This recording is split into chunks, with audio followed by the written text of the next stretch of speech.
Hello gas press the lord. మీరు మా వీడియోలు చూస్తున్నారు కానీ 1% కూడా సపోర్ట్ చేయట్లేదండి. మీరే ఒకసారి ఇక్కడ చూడండి, 1% కూడా సపోర్ట్ చేయట్లేదు.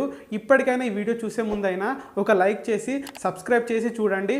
మాకు ఎంతో కొంత సపోర్ట్ ఇచ్చిన వాళ్ళు అవుతారు. ఈ వీడియోని ఇతరులకు షేర్ చేయండి. మీకు ఈ వీడియో నచ్చితే మీరు మాకు ఎంత సపోర్ట్ చేస్తే అంత మంచి వీడియోలు మేము మీకు ఇవ్వగలుగుతాము. ఇంకా మనం టాపిక్లోకి వెళ్దాం.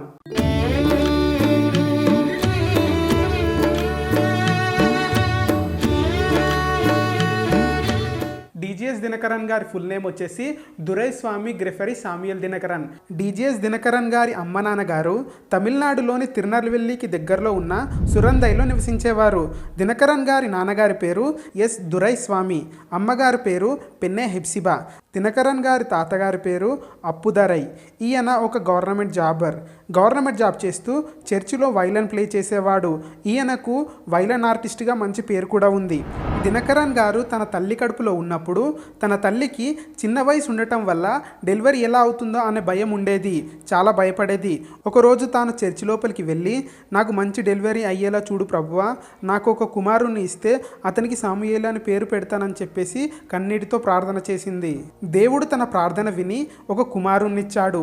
ఆ కుమారునికి ఆ తల్లి సమూయేలు అని పేరు పెట్టింది. కానీ చర్చిలో నామకరణం చేసే టైంలో వాళ్ళ నాన్నమ్మ గారు నా మనమడు మంచిగా సూర్యునిలాగా ప్రకాశించాలని దినకరన్ అని పేరు పెట్టింది. అలా డిజిఎస్ దినకరన్ గారు 1 జూలై 1935లో జన్మించారు. దినకరన్ గారు 1.5 years ఉన్నప్పుడు ఆయనకు పోలియో వంటిది కుడికాలకు వచ్చింది. అప్పట్లో ఇలాంటి వ్యాధికి ట్రీట్మెంట్ లేదు. డాక్టర్స్ కూడా ఈ కాలు ఎప్పటికీ సాధారణ స్థితికి రాదని చెప్పారు. ఆ మాట విన్న ఆ తల్లికి గుండె బద్దలైంది.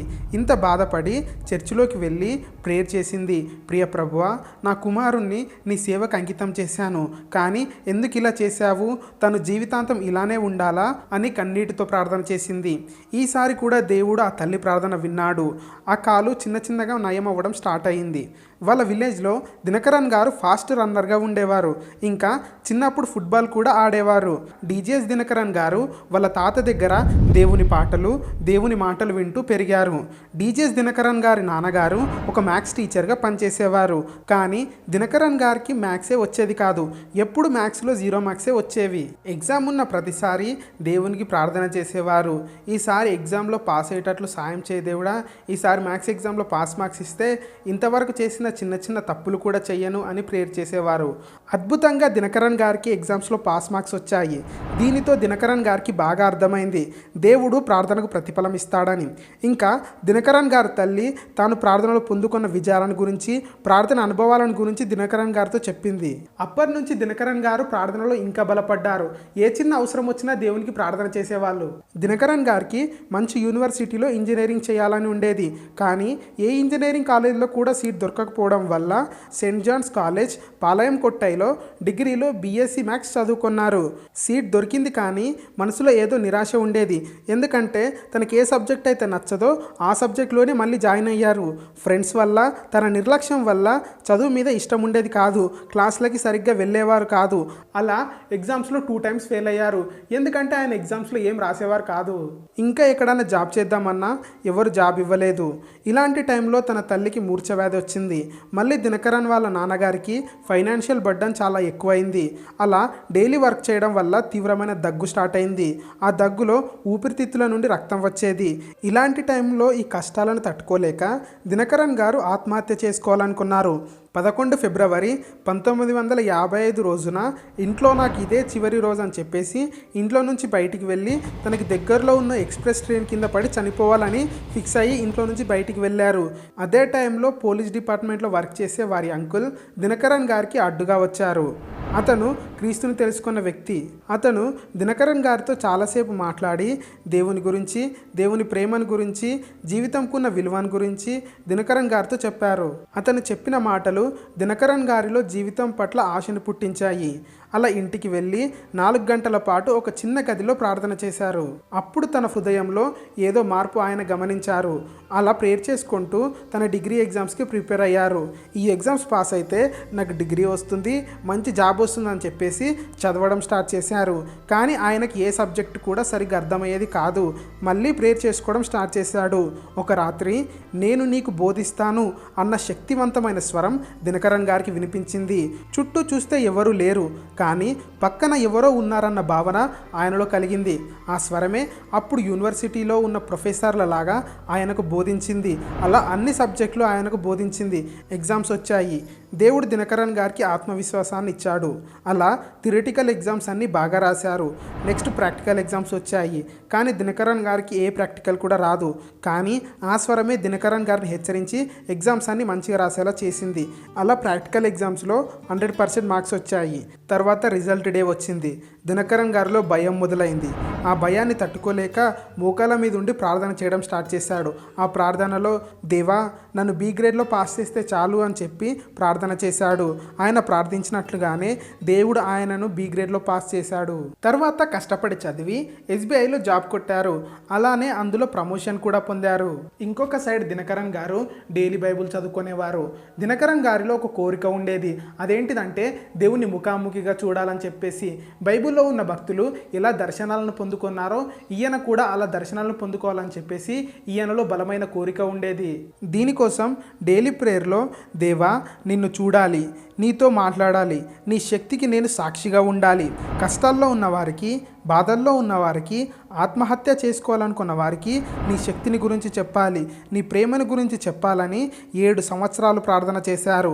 అప్పుడు దేవుడు దినకరన్ గారితో అపోస్తుల కార్యములు 10వ అధ్యాయం 33వ వచనంతో మాట్లాడారు. కొంతమంది దేవుని సేవకులు దినకరన్ గారు దేవుని శక్తి పొందుకోవాలని చెప్పి ఆయన మీద చేతులుంచి ప్రార్థన చేశారు. ఒకరోజు పాస్టరమ్మ గారు, బ్రదర్ మీరేం కృంగిపోకండి, దేవునిలో బలంగా ఉండండి, మీతో పాటు మేము కూడా ప్రార్థన చేస్తాము, దేవుడు మనల్ని దర్శిస్తారని చెప్పారు. తర్వాత 10th అక్టోబర్ 1962లో దినకరన్ గారు బ్యాంకు నుంచి బాగా అలసిపోయి ఇంటికి వచ్చారు. వాళ్ళ అమ్మ నాన్నగారు ఇంకొక పాస్టర్ గారు ప్రార్థన చేస్తున్నారు. అప్పుడు దినకరన్ గారు ఆ పాస్టర్ గారితో నేను ఎంతో అలసిపోయాను, ప్రార్థన చెయ్యలేను అని అన్నప్పుడు ఆయన దినకరన్ గారి మీద చేతులుంచి దేవా ఈయనను బలపరచు అని ప్రార్థన చేశారు. ఆయన ముట్టుకోగానే దినకరన్ గారిలోకి పరిశుద్ధాత్మ వెళ్ళింది. దేవుడు తన ఆత్మీయ నేత్రాలను తెరిచాడు. అప్పుడు ఆ రూమ్ మొత్తం దేవుని మహిమతో నింపబడింది. ఆ కాంతిలో ఒక వ్యక్తిని చూశాడు. ఆ వ్యక్తి దినకరన్ గారి దగ్గరికి వచ్చి నేను యేసును అని కనపరుచుకున్నాడు. అప్పుడు దినకరన్ గారు ఎంతో సంతోషంతో నవ్వుతూ ఉన్నారు. ఇలా 4 గంటల పాటు దేవునితో మాట్లాడారు. దేవుడు తన జీవితంలో జరిగినవన్నీ దినకరన్ గారితో వివరించాడు. ఇంకా దేవుడు దినకరన్ గారికి భవిష్యత్తు చూపించాడు. ఆ దర్శనంలో వేల కొలది జనాలు దినకరన్ గారు బోధిస్తూ ఉంటే రావడం చూశారు. అప్పటికి దినకరన్ గారు వీధి సువార్తను ప్రకటించేవారు.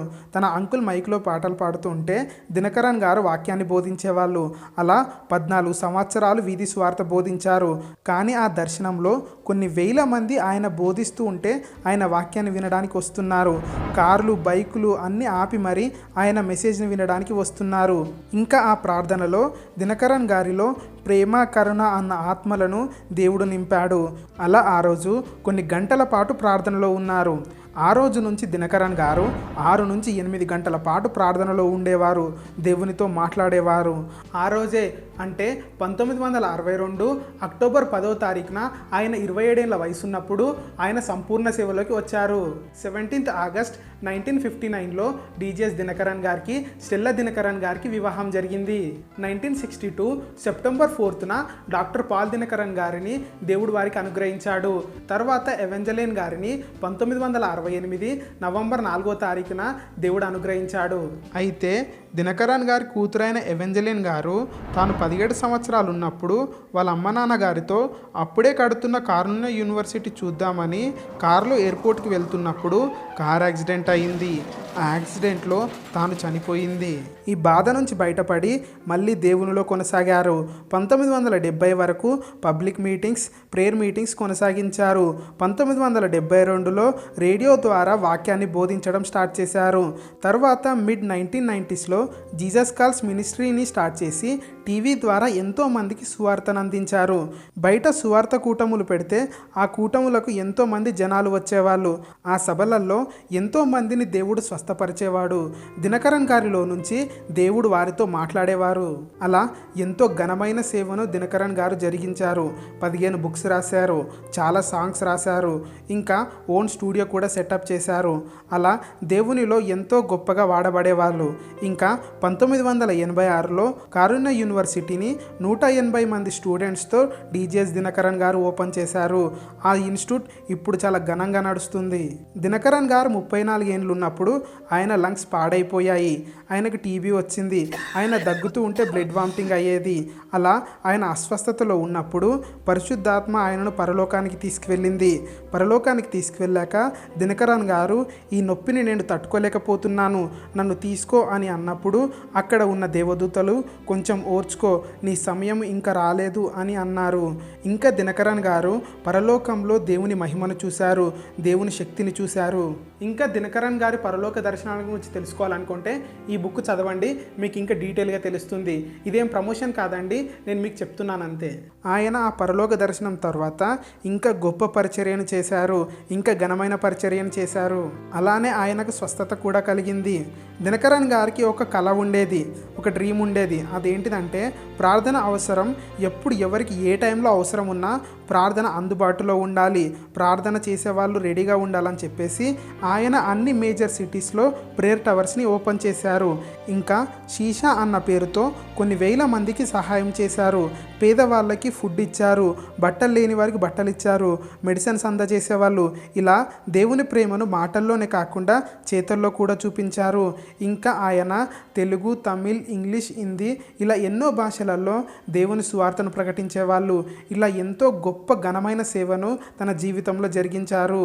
దినకరన్ గారు 72 ఏండ్లు ఉన్నప్పుడు 2008 ఫిబ్రవరి 20వ తారీఖున దేవుని యందు మరణించారు. దేవునికే మహిమ కలుగును గాక. మా వీడియో కనుక మీకు నచ్చినట్లయితే తప్పకుండా లైక్, షేర్, సబ్స్క్రైబ్ చేయడం మాత్రం మర్చిపోకండి. మాతో డైరెక్ట్ మాట్లాడాలనుకుంటే ఇన్స్టాగ్రామ్ లింక్ ఉందండి, ఫాలో అయ్యి మెసేజ్ చేయండి. Praise the lord.